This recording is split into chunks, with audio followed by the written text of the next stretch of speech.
A horror story, she calls that inane drivel. Bah! Funny animals would scare babes more. I'll tell you a horror story. Yes, is the Vault Keeper, welcoming you once more to the Vault of Horror. Yes, come in, I feel real sharp today. I'll tell you about it. I call this spine-dingling, flesh-curdling hair-stander Fed Up. The carnival grounds teemed with excited, thrill-seeking customers. Calliope music filled the sunny air. Children squealed with joy as the huge carousel went round and round. Loud-voiced barkers made their pitches before seas of ogling faces. Step right up, ladies and gentlemen, see Moonrop's Auditorium, the greatest collection of freaks and rare performers to ever. But off the jammed midway, beyond the laughter and noise, a man moved towards a dilapidated trailer. The man was huge, obese. His breathing was heavy as he labored up the trailer's rotting steps. Alec, is that you? Yes, Sandra. It's me. The trailer door swung open and the hulking figure entered. He flopped onto a well-worn studio bed. The woman stood over him, tears in her eyes. You took it, didn't you, Alec? You took the money I'd scrimped and pinched and put away so we could get into the big time. You took it and you stuffed yourself. I couldn't help it, Sandra. I was hungry. The fat one's voice faded as he stammered out another one of his feeble explanations. The woman wasn't listening. She'd heard them so many times before. His voice droned on, just like the great Galago's voice had done 10 years before, the day she'd first met Alec. And now, ladies and gentlemen, may I introduce my protege, Chandra. I, the great Galago, have taught her all she knows. For 2 years, every day Galago's introductory speech always dragged on like that. Sandra usually looked around at the customers while he made his pitch. Alec was in the crowd, grinning up at her. Only he wasn't fat then.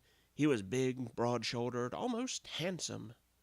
And now, Sandra, for her first feat, she will swallow the 12-inch dagger. Sandra had gone through her act as usual, the dagger, the rapier, and the 30-inch sword. And then she'd step behind the backdrop to let Galago wind up the performance with his famous neon sword-swallowing feat.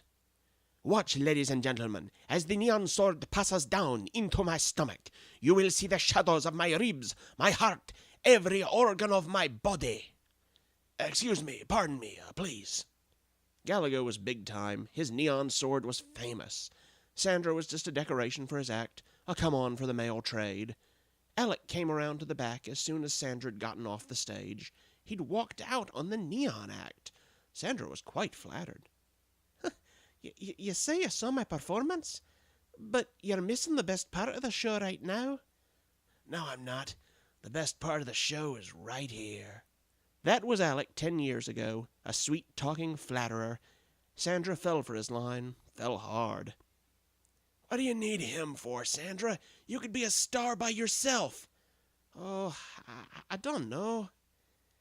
Listen, I could be your barker. We'd go from carnival to carnival, hauling the dough by the sackfuls. What do you say?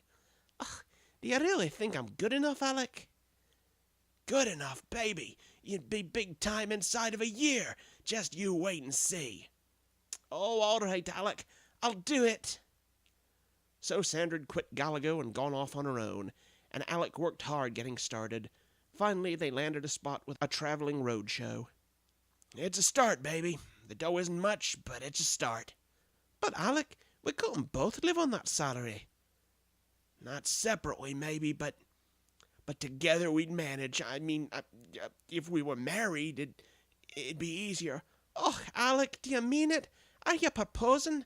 Do you want to marry me? So Alec and Sandra were spliced. A year went by. Money was tight. Sandra went to the roadshow manager. It's just impossible for Alec and I to save on what I'm earning. I thought, perhaps... Look, Sandra, sword swallowers like you are a dime a dozen. You don't draw in enough customers to deserve a raise. Now, maybe you could think up some gimmick to pull him in.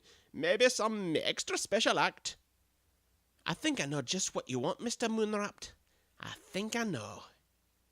Sandra was thinking of the neon sword.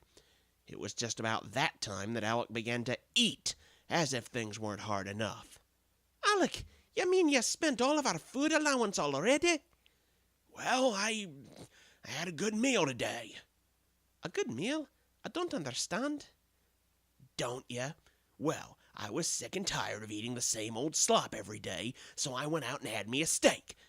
And it was good, too. Oh, darling, I didn't mean to nag. I know how it is. We'll manage somehow. I'm glad you enjoyed it. You deserved it. I like a decent meal once in a while. But Alec's decent meals once in a while came very often after that. He'd go out and order a huge dinner for himself, regardless of cost. And the pheasant under glass, Lyonnaise potatoes, cauliflower, mixed green salad, relish dish, double cheesecake a la mode, and hot chocolate. Oh, and you better bring a thick steak. Very well, monsieur. Is this, you will pardon me, is this all for you? And as the months flew by and 2, 3 years passed, Alec continued to gorge himself. He grew fatter and fatter. Oh, Alex, I've been trying to save for that neon sword for 2 years now. I haven't been able to put away a dime. You guys gotta eat. Can I help it if I need lots of food? But Sandra loved Alec, so she took it. Year after year, he'd stuffed himself into obesity, and year after year, Sandra tried to save. What's the matter, Sandra? You crying? It's no use. We'll never get anywhere. Not this way. Don't worry, Sandra. You'll be big time yet. You just wait and see. Just wait and... Ugh, Alec, you're disgusting. Huh? Look at you. You eat up every dime we eat. You've grown big and fat. Eat, eat, eat. That's all you do. Eat and belch. Sandra, what? For 8 years I've tried to save, to buy a neon sword so we could get into the big time, but I can't save a cent. You spend it all stuffing your face. And then it happened. The roadshow manager told Sandra one day, I'm giving you a few extra dollars a week, Sandra. Put it away and buy that neon sword. Your act could use something. Oh, thank you, Mr. Moonwrapped. Thank you. Sandra had resolved not to tell Alec about the extra money. Every week she'd put it away before she gave Alec the pay envelope. Sandra, you in there? Today's payday. You got it? Yes, Alec. Just a moment. Later, she'd hide it in the trailer in a safe place. After about 2 years of this deception, Sandra had saved up almost enough to buy the neon sword. $198, $199, $200. 2 more paydays and I'll have enough. And then it's the big time for Alec and me. And then he can eat till he busts. But just that afternoon, Sandra had returned from her performance in the auditorium to find... The money! It's gone! Alec must have found it! So she'd waited for fat, belching Alec. She'd waited and boiled. And finally she'd heard his elephantine footsteps on the stairs. Alec, is that you? Yes, Sandra. It's me.